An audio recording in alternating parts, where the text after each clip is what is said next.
Welcome everybody to Wisdom Entrepreneurs on Monday, the 17th of May. It's so lovely to see you all. And so tonight's hosts are Mama J, Omar Wilson and Derrick Mason. This week we'll be talking about how nature can show up for us in any given moment, and notice how we feel calm when we are in and around nature. Yet we can always feel just as calm when we tune into our own true nature, our natural state of love experienced through connection.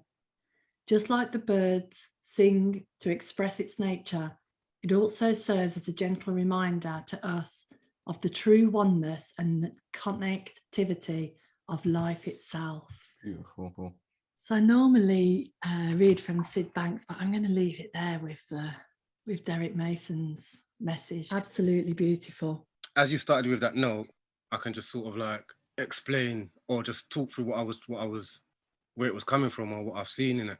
From a long time, I've sort of gone to the beach, and I'm not even that sort of person that go to a beach in England and then the weather, the sound of the sea would just calm me. And I've always noticed that, or the river, you hear a rushing river and just something about it just calms you. And then since I got this understanding now, and I've sort of gone into that sort of space by myself without the aid of nature, and then Mental Health Awareness Week in nature sort of clicked it together to me that it is like the same thing. It is like nature is just acting out its natural well-being with no thinking, and we're the same thing, but we got thinking. But when we drop out of that thinking, then that's when we can kind of tune in to that natural innate well-being that's in nature. It also runs through us. And the birds thing, the birds, it's like for a bird to sing, he ain't got no thinking about singing. They're singing. And I had to look it up to see why birds sing. And they sing to defend their territory and to get a mate. Mainly male birds sing to get a mate. And that, for me, just a little example just turned up in my head of how they got no thinking. Because if another bird turned up on the next leaf, because they're singing their self, they're just presenting their self. So then if it's a nice song, they'll find a mate. So if another bird comes on the next perch and starts singing even sweeter, they're not going to give up. They're not going to go up the road and go and buy a flute and go and buy a harp. They're just going to sit there and dig deeper into themselves and try to be as best that they can, no thinking involved. But we would do the total opposite. But when we're tuned into that sort of thing, what's going on, and ourselves are on that same no thinking level, that's what I was trying to get across. Hope it makes sense. That's what I kind of saw and was trying to get at. Why? I love that. I love that. When I read that, you know what I was thinking? Straight away, I was just thinking that obviously we are nature. We are nature at its finest, at its very finest.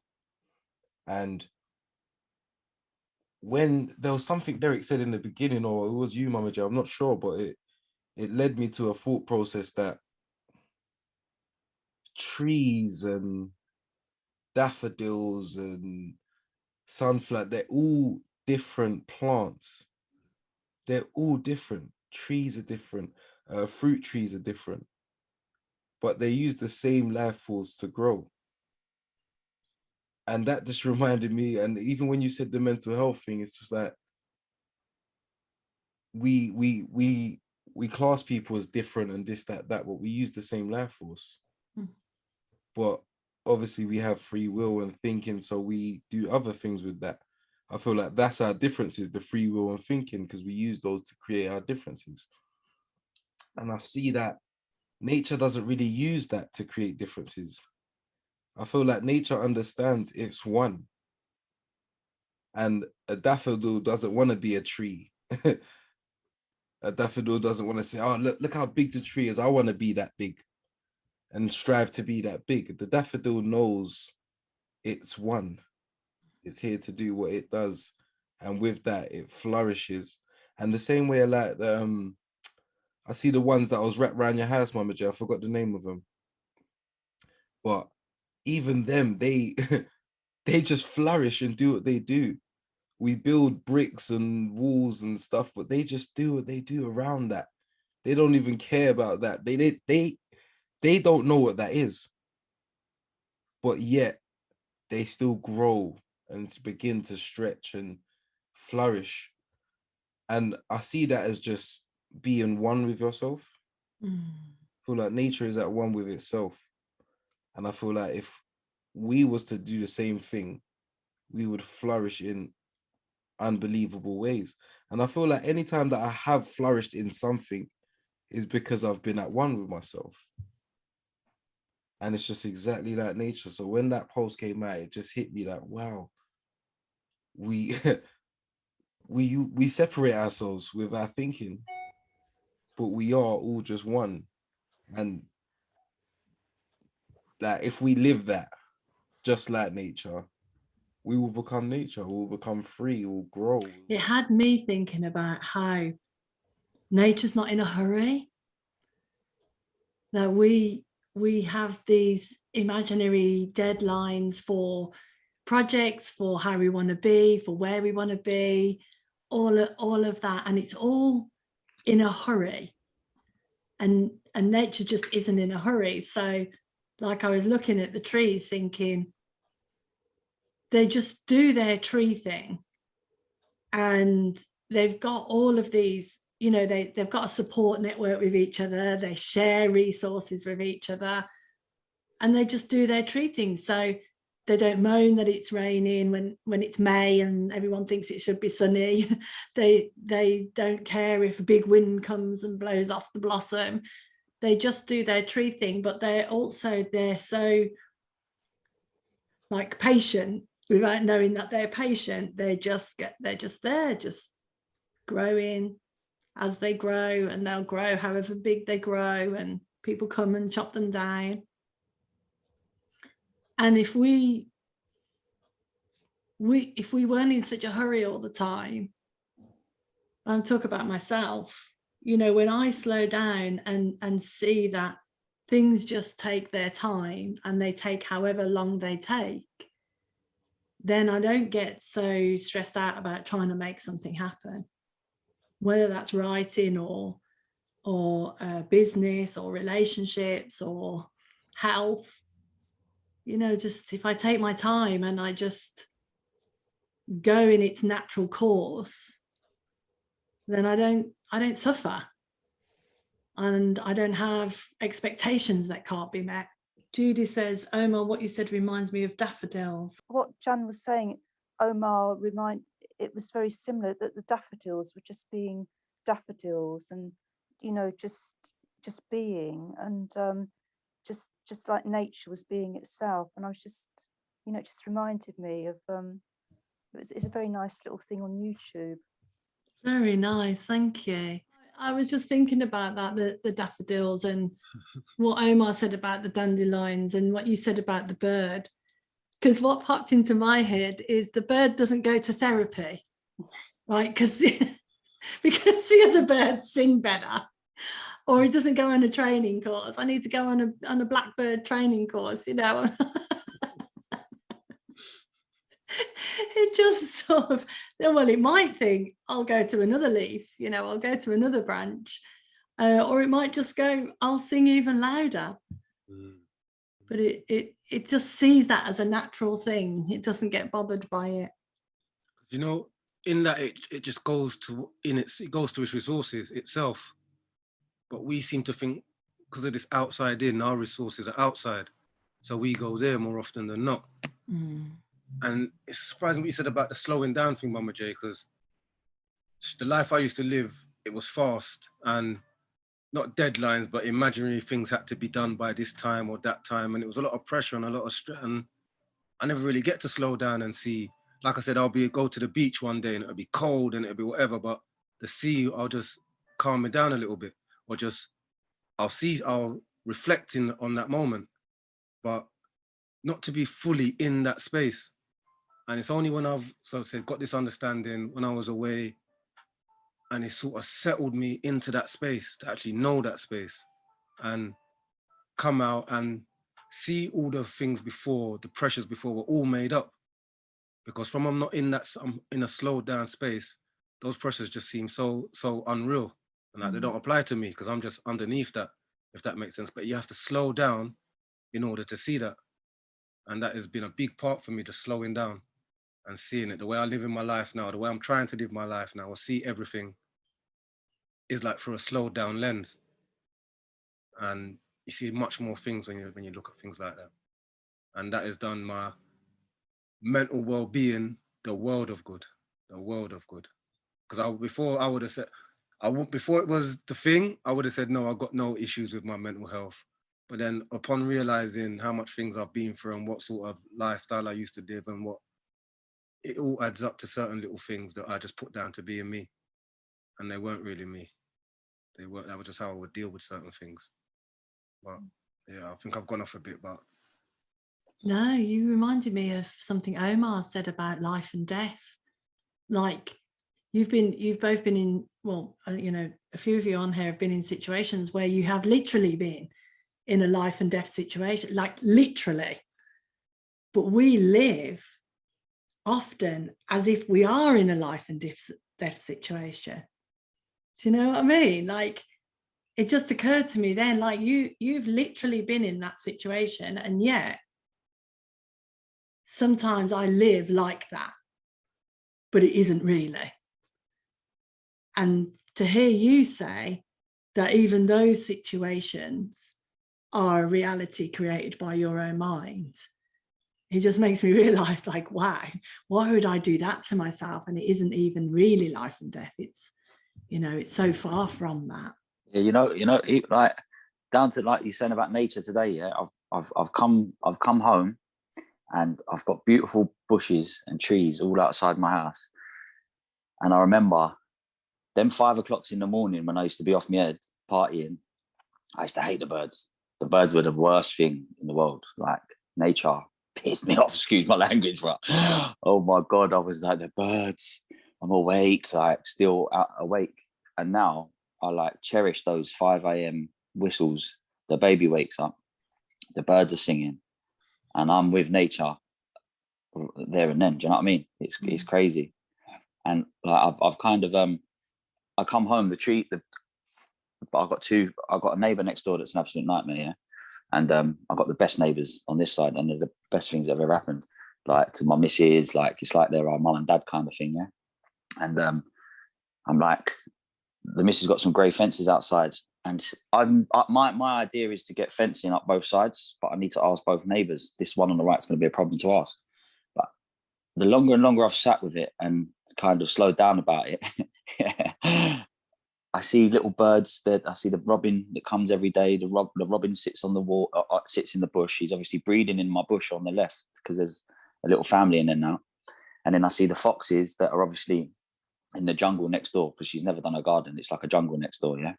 And the foxes have now got the baby foxes come to the top of my garden, yeah. And then the cats try to get into the bush to take the birds. And I'm thinking, no, don't kill the birds. Don't kill the birds. So I'm going out there slamming. The missus is like, get out, screaming at the cats because she don't want them to kill the birds. And I'm just thinking, oh, bless her, she don't want to see the birds die. And you know what? That is just completely connected with nature. I ain't getting fences now, because I said to her, look, there's even when the gardener comes this week, I said, listen, we've got to be careful with him doing them hedges because the babies are in there. Do you know what I mean? Wow. So, like, it's nuts. It is crazy. So it's like sort of perfect timing, really.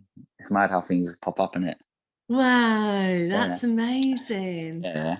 That's such a good example of slowing down, and then you see something completely different. Yeah. I was so fast about wanting privacy, but you can't really see through the bushes anyway. Do you know what I mean? It's like they're big hedges. It's like they're 7-foot hedges. Like, why would I want to get rid of them? Like, wow, it takes the nature away from what we've got in our garden. Do you know what I mean? So yeah, it's a little bit off, but it's all relevant, totally on. It's totally relevant. That's a bit funny as well, because in my garden I got this big tree, and obviously no leaves. About a couple of weeks ago, no leaves on it, so it was all right. And then the sun started coming out a bit, and now the leaves, I went out there one day and it's just warm, leafy, the biggest shade on my garden. So when the sun's out, no sun, right? And the neighbor come out and he's all irritated. Oh, I want to get rid of this tree. I want to cut down branches and stuff. And somehow he got me going with him. I'm like, yeah, we need sunlight in our garden. We deserve sunlight. And yeah, this is a problem. And it was only when it started raining, and it's raining heavy, but I was standing under the tree smoking a cigarette, and I weren't getting touched with rain. It was like it was raining, but I weren't getting touched with rain yet. Do you know what I mean? The tree was just protecting me. And I don't know what come over me, but I just didn't want to cut it down anymore. Do you know what I mean? I didn't want to cut it down anymore. But I don't know. I just don't know. It's like I saw that it has its own purpose, if that makes sense. It's got its own purpose. I don't even need to interfere with that. But I was thinking, like, on the other hand, that if nature had the same powers we had, like, how would it really look today? Do you know what I mean? If they had the same judgments and, oh, I don't think I can grow, or I don't think any bees are gonna come and get nectar today, or you know, one of those, I kind of call it creating its own barriers. If nature was to create its own barriers like we created our own barriers, would nature flourish? And do you know what I mean? Would the earth, would humans, would we all flourish? So I feel like it's as humans, we create our own barriers, but innocently, because we're trying to do the best we can do. Because I realize every human being has that power of nature in them, where we just want to be happy, we just want to be comfortable, and we'll kind of strive to get it. And that's nature. But then when we mix it with the thoughts and the things we do, and then the stuff we put in front of us, and how we want to get there, and how we want to look, and all that thinking, and then after we go outside now for what we want, and it just brings us further away from that nature. That's just innocently because we're trying to find that. But it's all that thinking that we strive for it that leads us outside. But I see that it's the slow journey. When you slow down, it's just like taking a step closer to yourself. And it's like Dan said, you see different things. When you take a step closer to yourself, you definitely see different things. Why? I love that, Wilson, man. I love that. You know, it might be unrelated, but the other day I was thinking, you know, when you see a picture of somebody and it's in the 70s and you just look at them, you know it's the 70s. You can't look at nature and see that. Nature doesn't decide, you know what, that's out of fashion, I'm going to do the short top on my head. No, a tree just looks like a tree no matter what year it's in. It doesn't follow, it hasn't got no thinking about what it looks, it's just a tree. But then what you said as well, the thinking, all of that thinking, what takes you away from yourself, I've done that for years and years and years, from little, just built up the ego, the thinking, the image, everything. And fleetingly, I'll catch myself and have moments in nature or calm down. But the years of thinking that it took to get me to that state, and it only takes one thought, just one thought, and all of that is gone. No matter how long it took me to build it, cultivate it, and shape it the right way, one thought just blew it all down. And that is the beauty of nature. You can just come back to your natural self with one thought, and just That's so beautiful. The true nature. Because I thought I walked so far from myself, right, that the journey back has to be as mad as the journey out. Do you know how far I went out? And I feel like, I don't know why, but I feel like some people might feel like that I've walked so far down this road, there's no turning back. Don't make sense to turn back. But that's just thinking again, because you look right back and you're there, you're right behind you. You're always right behind yourself. You know, you've gone so far. Go on, brother. That goes into what you just say, brother, what you said. Thingy, remember, there's nowhere to go. There's nowhere to get to. There's nowhere to get to anywhere. We're always here. We're always here thinking there's somewhere to get to, and thinking we're so far up the road. But like one thought, and you realize all that illusion breaks down, and you find out that you are where you're meant to be. This is where it's at. It's a great point though, because that thing about getting so far away from yourself. Like we just don't realize that we're nature. We don't realize that we're not brought up that explained to us. Never really think about that. You know, we're living on what we're living on. And I think lots of people would resonate with that. I could certainly resonate with that. And just not realizing A, that we're nature, and B, that I love that we're just behind ourselves. It's just like, oh yeah, I'm here. I forgot. But it also, I'm feeling very emotional because I was just thinking, can you ever imagine when we're all on J-Wing that we'll be having this conversation about nature? But you know, nature's always been beautiful. It's always been beautiful. It's just that you don't, like me, I didn't really care, if that makes sense. Like I loved animals, and I loved cute little pets, and I always loved that stuff. But it didn't matter to me, if that made sense. I didn't really care, and I didn't really take time to notice, or I didn't take time to think about it. Even I had a dog, and it had puppies, and it was amazing to see the whole process, and it was crazy. But I didn't appreciate it, and I didn't really, do you know what I mean? I didn't look at it in a way of nature or any, it was just something that happened. Yeah. Sweet, it happened. What am I doing to better myself and get some money today? That was my main focus. So everything else just went past me. It just went past me. But I feel like as I've stepped out of that, I see the whole view. Because even on J-Wing, those birds, everyone went to check those birds. Everyone went to check those birds. There was little birds in the room, and there was nests, and there was little eggs, and that was exciting. Everyone, like some people asked, "What did you see the?" Because people weren't allowed in that room sometimes. They're like, "Did you see the eggs? What, they hatched it? No hatch, bro. See, cool." And that would be the conversation. And it's like I see that people, they do care and love about these things, but it's not. They're not aware of it, if that makes sense. Yes. They're not aware of it. Once you're aware that, wow, like that is a beautiful thing at hand. It's, do you know what I mean? Once you're aware of that, I think it kind of hits you different. And do you know, sorry, I'll just say quickly, I thought, Attenborough, all them, I used to love them shows, little and growing up. And I thought, okay, I've grown up now, it's just me.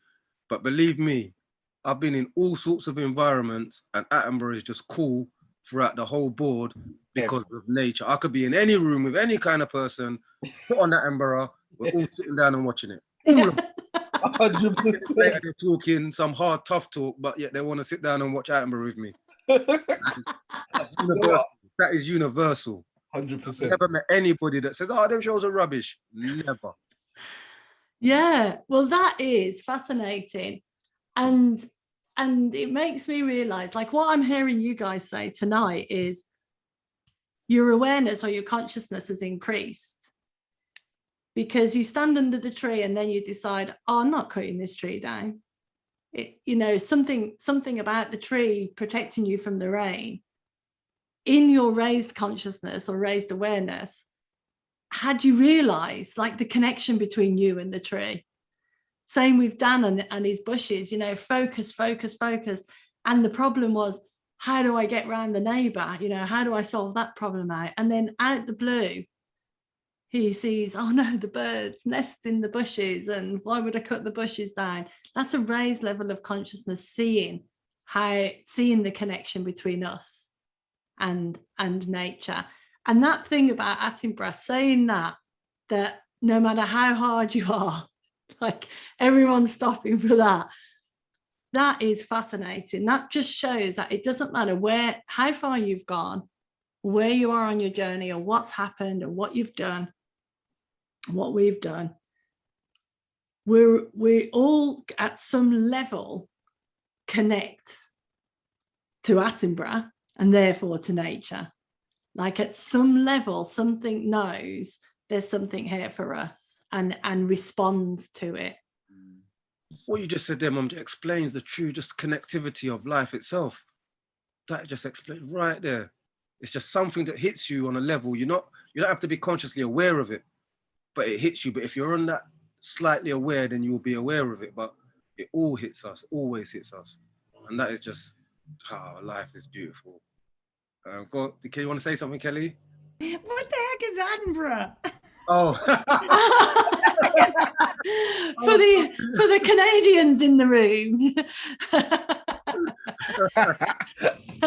Come on, don't keep me guessing. What is that? David Attenborough is you must have heard of David Attenborough. Okay, Yeah. got it now. Got Yeah. Sorry, you had me by the loop there. I'm thinking, why would we stop for that? What is that? Why would I love it. I love it. I'll just pipe in and say, just killed myself, gutted myself. And you know, sometimes we come to these conversations and you know, I'm almost to the place where, okay, you know, Kelly, get yourself in a place of, you know, listening and hearing, right? As if I have to be something, right? And so today I was a bit behind because I was out with the gardener. So this is very serendipitous. And the gardener was doing some favors for me and we were talking, but I was thinking, okay, you know, come down, bring yourself down a little bit. And then we get into this conversation about the birds and I'm just gutting myself over here because first off, that was just a lovely story. It really hit me about the birds and about, you know, hearing the birds and finding out why do the birds sing. Like, I just love that. I'm going to take that with me tonight in my own lessons. But I was laughing so hard because, you know, when we think about what nature does, it never thinks. So the idea that it would compare itself or, oh, Mr. Oak over there, you're just so much bigger than me. What the heck do you think you're doing? You know, I got to put on my fancy tonight to walk the forest or whatever. Like, I was killing myself here laughing. And then I had to have a personal joke because this season, so I've lived in this condominium, this home for 8 years. And in the 8 years I've been here, I've never done my gardens. I've never planted and put my hands in the gardens because I was always so busy. Go, doing everything, you know, in the doing. Anyways, so I'm a bit of a rule breaker. As long as it hurts nobody, I'm a bit of a rule breaker at times. So this season, the strata said, oh no, you can't feed the birds.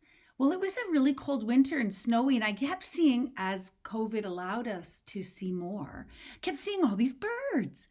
And I thought, I'm going to get some bird feed. I'm just going to break the rules. So off to my store I go and I get the bird feed. And I'm putting out all this bird feed. Well, I had the songbird of nations in my backyard. So thank you for the conversation around birds because, you know, I do see more and they are part of nature. And they don't compare themselves.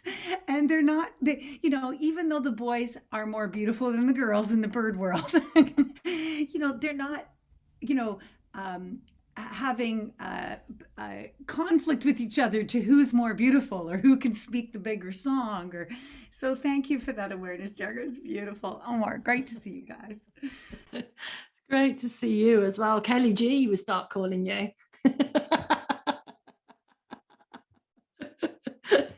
Love it. I love that. I love what you're pointing to about that the conversation that we're having about our true essence doesn't have to be serious.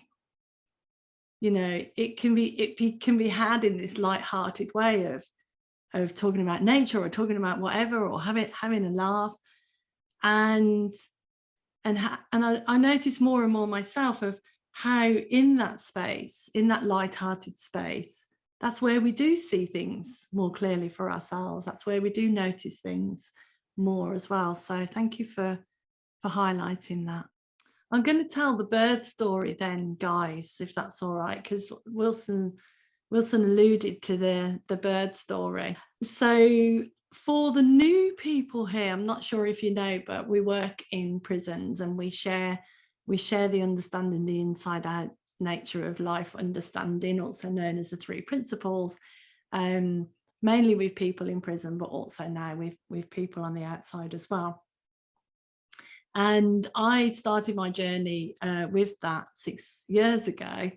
And when I first went into prison, I knew nothing about running groups in prison at all. And so, you know, sort of I felt like I found myself in this really strange, grubby, dirty, smelly place.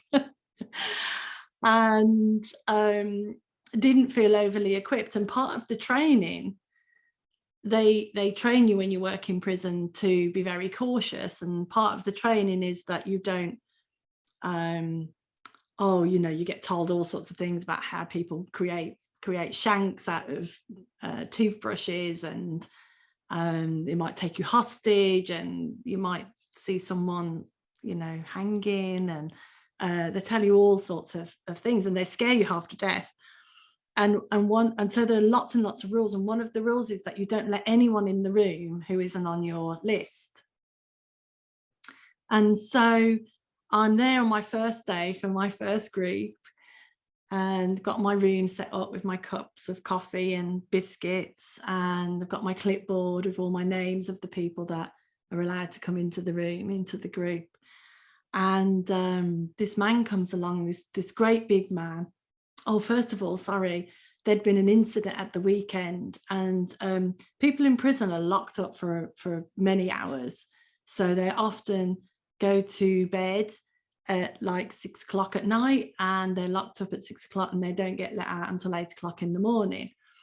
And if there's an incident, then they do a lockdown for a lot longer than that. So there'd been an incident at the weekend, and the men had all been locked up all weekend. So by Monday morning, when I was running group, they really wanted to get out of their cells. So they were making a lot of noise, and they were banging their plastic cups on the doors and all sorts. And I stood there feeling absolutely petrified and thinking, it's just like the films, it's just like TV. And just really thinking, I don't really know why I'm here. What am I doing here? You know, I'm crazy. Anyway, the guys get out, and they're all running around and without their tops on, getting toast and doing their morning thing. And a man comes up to me, a big, massive man with a big tattoo on his neck. To me, looked intimidating and frightening. And he said, oh, I want to see the chicks, miss. And for the people overseas, chicks in the UK is slang for female, for girls, for women. So he said, can I come in? And I looked on my list, and his name wasn't on my list. And I said, oh, you're not on my list? And he said, well, I just want to see the chicks. And I thought, what am I going to do? You know, like, he's really big, this big man. Anyway, I let him in, because what else was I going to do? So he came into the room, and my flip chart was in front of the window, and he moved the flip chart away from the window. And I thought that he was going to look out through the bars to the female officers that line the route to stop people from escaping. And he moved the flip chart, and on the windowsill was a nest, a dove's nest with little eggs. And he was going to be getting out in 2 weeks, and he wanted to see if the chicks had hatched, you know, before he gets out. So really cute story, right? Really, really sort of makes you smile, makes you think, ah. But the thing it did for me was it completely humbled me. Because in that moment, I realized how much invisible thinking I had, invisible judgments, invisible stereotypes, invisible worries, anxiety, all creating my nervousness about this man who just wanted to see if the chicks had hatched. And I don't know who he was, I don't know his name, but I always say that he saved our program, and he is one of the reasons why we've had a lot of success, because all of that invisible thinking fell away, so that when the men came into group, I just saw them. I just saw them as chicks, really, all coming into the room without all of that invisible thinking. And I was able to to be there and be my true self and see their true self. And now to hear from Wilson that everyone was interested in the chicks, I never knew that. But of course, why wouldn't they be? It was an event, right? Literally, you don't see that stuff every day, so it just everybody knew about it. But it's like, wow, like everybody wanted to see the chicks like it was a film. Yeah. But you know, I see from that story, Mama J, I've heard that story a couple of times, but I see it now for the first time that it's like, just because he was interested in the welfare of chicks, dropped so much thinking in you, because he took himself, because he wanted to see nature, he wanted to see something, and that made him a total different person. That just took everything away, because it was nature, and that is the point of this whole thing, nature. He wanted to see nature, and then that reflected in him, because now you can see that nature in him. You haven't gone, "I'll let me see the birds," and started fascinating over the birds. You've gone, "No, that is in you. There's wow, that is in you." It's the same thing, Mama J. What resonates with nature, with a bird singing, is the same thing what resonated between you and him when you knew that he had that interest in nature. And there was somewhere in his heart, because he couldn't be doing that to get points from a screw to say, "Yeah, now I'm going to get out early because they've seen me coming." He's only doing that. That's only coming from his heart. Yeah. And you saw that. And then that just, like you said, you told me it saved the program, because then that just dropped your thinking, and everybody in there has now got the capability to look at them chicks and resonate with those chicks. And now you've just heard full circle. Wilson's told you that that's exactly what it was. And people will drop their mask for that, because it's an event. It's like a little, "Oh yeah, the chick's in there," but as soon as you turn your back, you turn back to your old mask. But for that momentary bit of, it's like a momentary bit of sanity, you just tune into the real, and then turn around and do the fake thing again. But there's a bit of real going on, then you're always going to try and tune into it. Isn't that, it's just, you just gravitate to it. You just kind of gravitate to it, unbeknownst to yourself. And that's what I see that new in that story. Nice. Can I say something as well, please? Yeah. The birds, like, that was a massive thing in that room on J-Wing. Like, it was a huge deal. Like, everyone was actually really interested in the chicks. But I had one in my height of my madness. Yeah. Not long before I got arrested, I had this black kid from Mitcham. Like, he's a gang member and all that. Yeah. And I brought him up to Nottingham when I'd been up here a couple of years or whatever. And funny enough, me and the missus went to the pub for a pint on Friday, the same pub. Yeah. And when you're in this pub, it's all greenery. It's Nottingham. It's really nice and green and fields. And this young lad, he's on the phone to his mum, and he's rung his mum, and he's like, "Mum," like, he's just about to take something back from Nottingham to London in a taxi, right? Which was bad. It was bad, right? Or it was what it was. And he's rung his mum, and he's like, "Mum, there's sheep here." Yeah.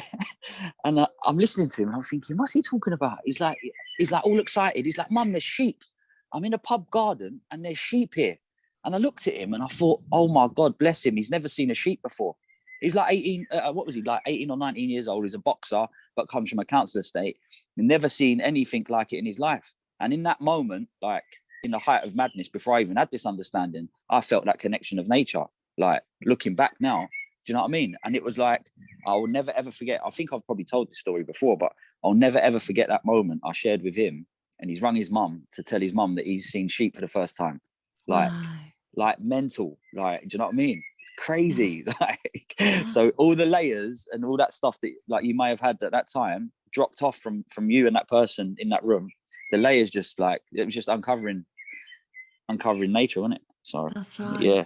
That's It's nature connects us, whether we like it or not. It happens, like, and it's beautiful. So yeah. Beautiful. Thanks, Dan. Yeah. Sorry, just like them birds chirping in your background. I know. Yeah. Oh, look, just to demonstrate, he has the birds chirping. There's the bushes. Why would I get rid of them? No. Exactly. No. Beautiful. Maria, you had your hand up? You got your hand up? Yeah, let me put it down again now. It's been really beautiful. I loved what I didn't hear the very first 10 minutes or so, but hearing Omar talking about nature being all one, that it was just lovely. That just really hit me. And then when you were telling that story about the birds, you know, at the wing and all of the guys being interested in the birds, the thing that really struck me about that was we're all the same underneath. Like no matter what, we're all the same underneath. And that was really what hit me when you were talking about that story. So the oneness, thank you, Omar, and that we're all just that. We're all part of nature. I loved it. Thank you very much. Thank you. Wendy, Davey? Is that okay? Yeah. I was going to say, everybody on this earth has the same true nature within them. Everybody. Be it the murderer, the politician you hate, Dan's next door neighbour, everybody. We just got to get out of the way of our thinking, haven't we? And know that and see it. Everybody. The prejudiced people, Black Lives Matters, everybody. It's nature, isn't it? It's that beautiful nature outside, which I always go to because I've got greenery around me when I want peace or find an answer. But everybody's, it's just within every single one of us. If you can breathe, it's there. Yeah, it's beautiful. We're all beautiful inside, you know, everybody, no matter what they did. And we just forget that. Yeah, we do. Forget it about ourselves. That's the nature of who we are, human beings. But, you know, everybody's beautiful. You know, nobody walked the path they've walked on purpose. I love that, Wendy, man. That's beautiful. That is so beautiful. Do you know what? It like the way you speak, Wendy, is so beautiful, man. And it's like it hits me all the time. And one thing I just thought of, like, it hit me as well, because with Dan, right? Sorry, Dan, you're the little figurine right now. We're gonna use you today. No, but with Dan, it was so I see it clearly now that with one neighbor on the other side, he said it was gonna be hard to get the fences. But with the neighbor on this side, he said it was gonna be easy. But I could just see how the thoughts make that job look difficult. And the thoughts make this job look easy. And it's that they could be the same thing. You could ask that neighbor, they could say, yeah, sweet, or that neighbor's sweet. But I realized the simplicity comes when we think things are easier. When we think things are harder, he was thinking, I don't know how I'm gonna ask them, I don't know what I'm gonna do, I have to get around this. But the simplicity comes when it's like, oh yeah, he's sweet. I can he's sweet. I could just, do you know what I mean? They're all right. But I see that when things are easier for us and simple, that is simplicity, that's peace of mind. But when things are difficult, we can't get no peace of mind or simplicity from it. We can't get no peace of mind. That's why simplicity is kind of key. Which is, yeah. But I just saw that when Wendy was speaking. It's true. It's true. You know something. I have to just say hello to Marika. Hey, Marika. Hi. Hello. Lovely to see your happy faces today. Great. Wonderful to see you. I've just come from a meeting. I've just catching the tail end here, but I thought I'd just get what I could. Oh, it's so good to see you. Thank you for joining us. Thank you. Oh, lovely to be here, and lovely to hear the stories. And my heart is with nature as well. I'm a nature girl, so I hear you. Yeah, it connects us all. It does. It does. I was going to say, Wilson, to that was what's really interesting. Absolutely, I see what you're saying. And what's really interesting is that if Dan hadn't have had a difficult thought with that neighbour, he'd have chopped the hedges down by now. But because he had the difficult thought, that's caused him to wait while he tries to figure out, how do I fix that? And then he's had the insight of, why would I want to chop the hedges down? Because the birds nest. So I see that everything has its place and its timing. So sometimes we're slowed down by our own made up difficulties enough to be able to see something different, if that makes any sense. It just seemed like it was a difficult thing, or a you know, like a getting in the way thing, but actually it's the thing that saved the day, saved the birds. Do you know how I see 100%. that? Sorry, Dan. It's like, I don't know how I see that. It might be, I don't know if Wilson done the same thing, but it might be like, because Wilson had the talk about chopping down the tree. He could have been under that tree smoking before, and it's raining, and he's not noticed. He's just there sheltered and just thinking, oh, that's just going on. But because he's aware now, all these trees are going to be gone in a couple of days, and it starts to rain, he starts to see the purpose in it now. And that's raised in awareness to say, no, there's no need to do that. And that slows, that slow little period, when it was needed, you noticed it. Mama J's completely right, though, about the difficulty of her next door. 100% stopped me from pulling the bush down. Like, honestly, like, it's obviously, I know it's thought and it's just thinking, but my stepson's dad's come to pick him up last week or the week before. She's come running out the house, banging on the car window, don't park in front of my house, bum, bum, bum, bum. Obviously, he hasn't told my missus. My missus would have gone round there straight away and had something to say about it. But it stuck in my missus' head because he only told us the other day. This morning, we've just gone, she took me to probation. My missus is like, I'm going to kick her bin over.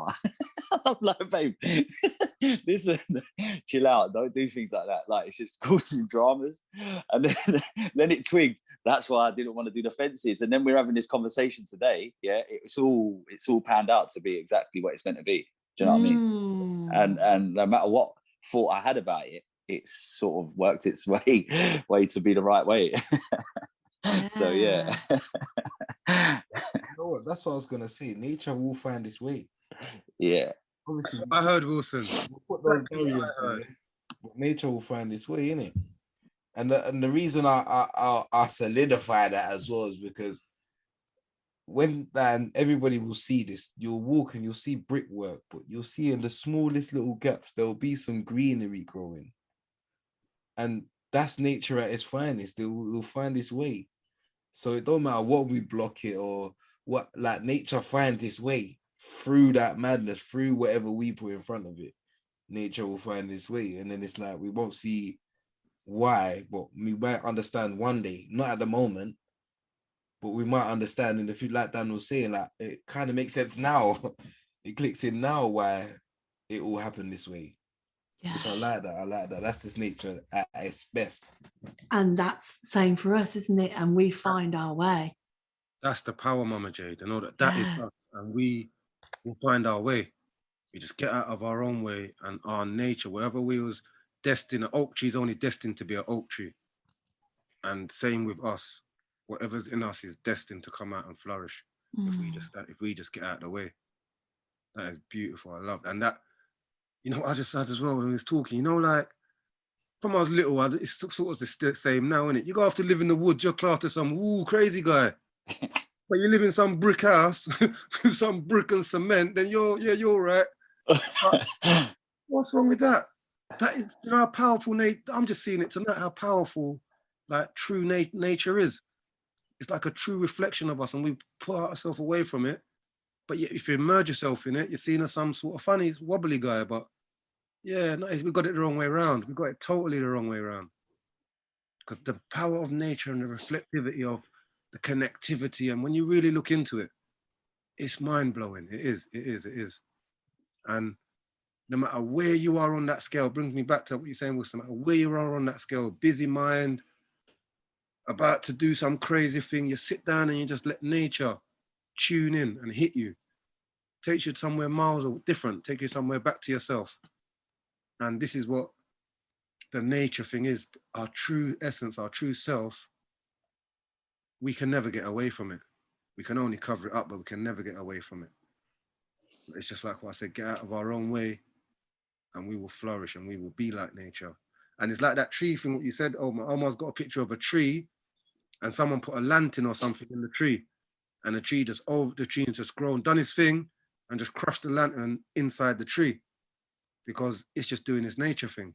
I remember, Omar just said something here, but I remember seeing concrete and weeds growing through concrete one time, and I thought, it don't matter what you do. Like, I used to say, I'm like that. Like, I remember having this thought, I'm like that. No matter how many times I get knocked down, I always come back up. I always manage to get myself back up. Like, you can dig the biggest hole and put the most amount of concrete in, and then a weed will grow through. And I think, yeah, that, like, I had that thought, and that's mad how you said that, Omar. I've only just remembered that I actually had that thought one day, but it meant nothing to me. Yeah, until now.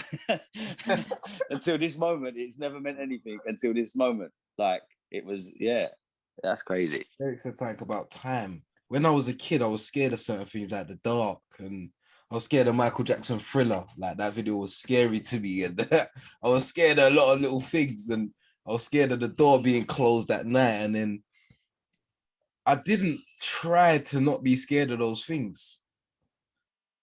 Naturally, one day I was watching Michael Jackson Thriller, like, oh, he's got moves. He's all right. Do you know what I mean? One day I was like, oh, it's cold. Let me close the door at night. The other day it's like, oh, it's a bit bright. I'm trying to sleep. Let me turn the light off. And it naturally, time just naturally took naturally, I just came out of that. My mind wasn't really obsessed with that. Okay, we can bring it back to the spider thing. I'm still obsessed with that. I'm scared of those. You know what I mean? I'm still scared of those, but we'll give time. We'll leave that one with time. Do you know what I mean? Yeah. Leave that one with time. Yeah. Who knows? Another 5 years, I might have 2 pet tarantulas. Do you know what I mean? Who knows? But we'll leave that one with time as well. Wilson, bruv, where I work, we've got a unit out on the sticks, and our toilet's full of spiders. And this morning I thought of you, and I thought, no, you can do this. No, it didn't work. It didn't work.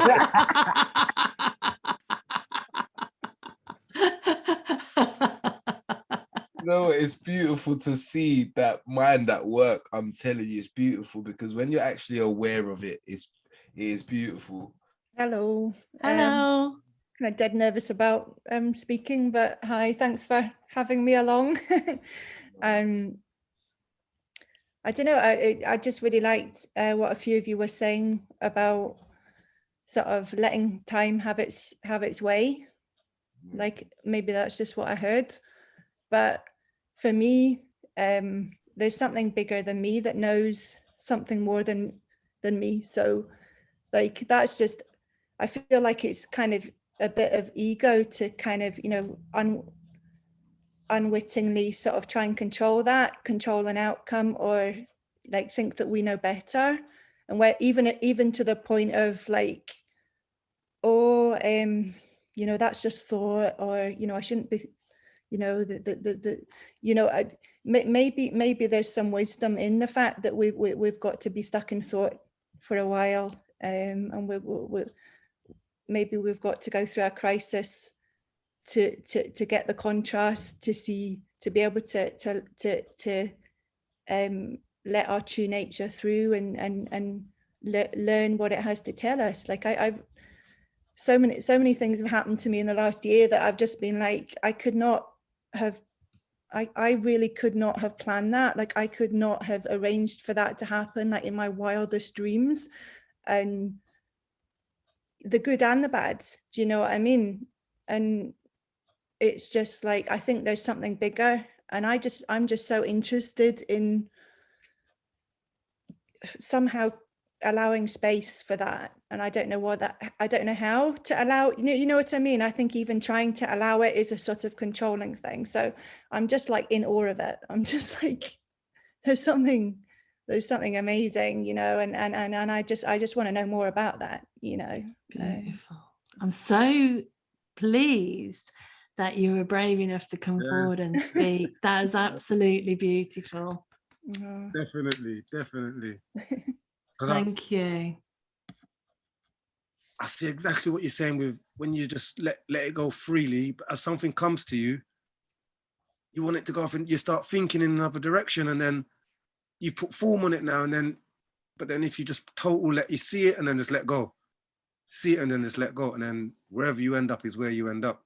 I think that's it's got to be like a moment to moment. Mm-hmm. And the moment you try to anticipate where the next moment's going to be, that's when you're sort of letting it take over, you're letting the thinking get in the way. But yeah, just moment to moment, man. I love that. And I see it in the little moments where I get touched by something. Do you know what I love? The tiny little moments, and I'll be like caught up in something, or I'll be, annoyed about something, or seeing someone that I've seen every day for the last, 12 months, and just suddenly seeing through that and just being touched. And it's when I feel touched, and I'll just have a moment of just that feeling something welling up in me, and I'll just be like, oh, bless this, he's such a lovely person, or oh, isn't that a beautiful, as you say, something in nature, like a tree, or, and it feels like just beautiful. And that's when I think, well, that's just that little bit of the real me coming through. Just there. Right. I haven't like planned that. I can't make that happen, but I just have to appreciate it When you do see it. Yeah.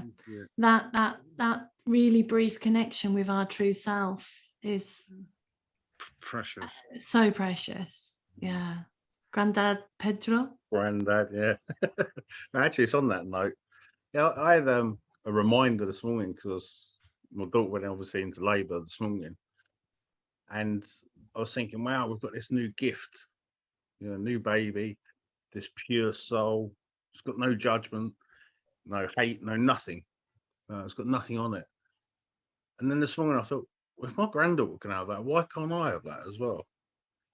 So it was a real wake-up call to myself this morning. I was like, wow. So yeah, today I've been pretty high actually. Wow. Just by reminding myself to drop everything. Love that. That's beautiful. That's nature. Right back at you. Yeah, I said I took out your mouth. I saw it, and I just took it, and I just used it.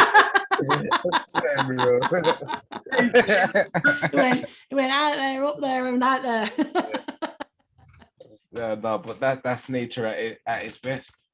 Nature at its best. And do you know what? It's crazy because the same. As soon as I looked at my daughter, I just thought, there's nothing on, nothing.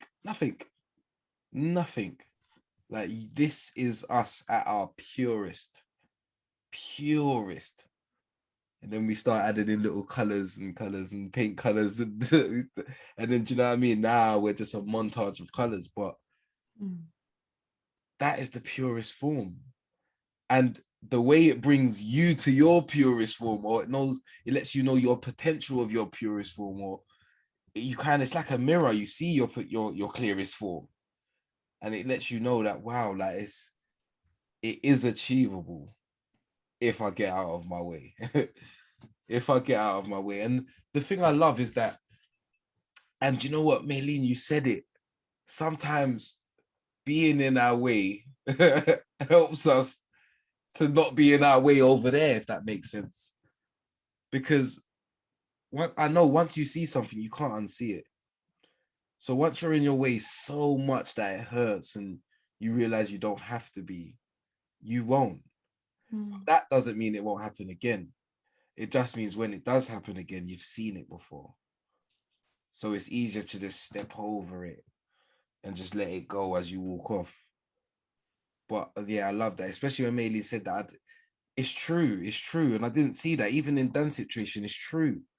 That frustration caused him to just pause, hold off the project. Everyone go home until further notice. And then after, when the project was back on, all right, new project, no one do anything. Yeah. Do you know what I mean? And it was in that thought storm where these things come from. I love that. Can I just say, I also feel very nervous right now, but I absolutely love hanging out with you guys. It's just such a good feeling I just wanted to say that I live in Nottingham, and about 2 miles from where I live, there's some fields with horses in. Oh. And I often go there and just connect with the horses. I don't know if you've ever just spent time looking into one's eyes, but I don't know, there's just something about animals that they also reconnect me with me, if that makes sense. Yeah, beautiful. Like brings me home. And I have 2 large dogs that do the same, to share that. I'm glad you did. It's So, beautiful. I'm in some soft kind of spot, man. Even she said that, you know, when a horse looks at you, it's like they know something, and they just look at you. Yeah, when she said it, that's what I thought. Oh, that's beautiful, man. I do think there's a reason why animals don't talk. It might sound mad, but I kind of think they're angelic. I think that's their sole purpose, is to serve, just to be with. You know, that they don't seem to get stressed out, or they don't judge you. They kind of listen no matter what. And you know, I don't normally share this, I'm quite a private person, but talking about life and death, earlier you mentioned Mum and Day. Well, 8 years ago I had a diagnosis, and I've kept it pretty private. You know, I've not even told my parents or anything, just because I didn't want them stressing and worrying, because they're in the 70s now. And I can honestly say, since I've had this diagnosis, I've never loved life so much. Every little thing. And the thing is, the diagnosis, it's stable, and I can live it till I'm 80, 90 years of age. However, at any point in time, it could turn into leukemia. So it's kind of sitting on a time bomb. I tell you now, I've never lived life so much. You know, and I came across this understanding about 5 years ago, and it just makes so much sense. And what you guys are sharing and how it's changing you, it's really moving. Just so real. So I'm are gonna you. stop now. So are you really moving? That realness has just touched me deep, man. That realness has touched me. I never thought about that with the animals, as maybe they weren't really meant to talk, because the feeling that they give you is, I don't know, I need to think about that, but what you gave me, Lisa, is crazy, because I never thought like that. So it's a different thought process, and it feels like it makes sense, but I need to explore it with myself, if that makes sense. But I love that. Yeah. Kyle, did you want to say something? As you was on about like nature, last night, you know, I went and sat outside my front door, and straight opposite me is Leeds train station. And I can share with, for those of you who don't know, like 2017, I stood in front of a train to take my own life. Under the, you know, bad circumstances. Like with a lady I loved, you know. So yeah, I just sat there and I just looking, and I just saw the train. I just heard someone sharing a minute ago, like about thoughts sometimes crop back up, you know. But I'm at a stage where I'm not my thoughts, you know. I'm just me. I can't stop my thoughts. However, the birds was there in the trees. Yeah, and I was looking at the trees, 2 wood pigeons, grass, plants, and I just thought, wow, you know, I was at that stage, just being around nature as you're going on about, you know, and I just thought, I had this feeling of oneness with nature and myself and life, and actually how blessed I am to be alive. You know, want to focus on these thoughts, because I'm not those thoughts, and they don't have power over me. You know, I'm free from all that. You know, I broke free from all that a few years ago. But, you know, those thoughts sometimes crop back up. But they don't have a hold on me like they used to. You know? So I'm free. Wow. I'm free. And life's beautiful. Nature's beautiful. The connection between both, that oneness. Yes, it's great. It's great. I love that. I just thought I'd share. Thanks, Kyle. Thank you, Carl. Beautiful. What a beautiful way to end tonight. That was beautiful, man. That was Absolutely perfect. Thank you, everybody. We'll be back in a month.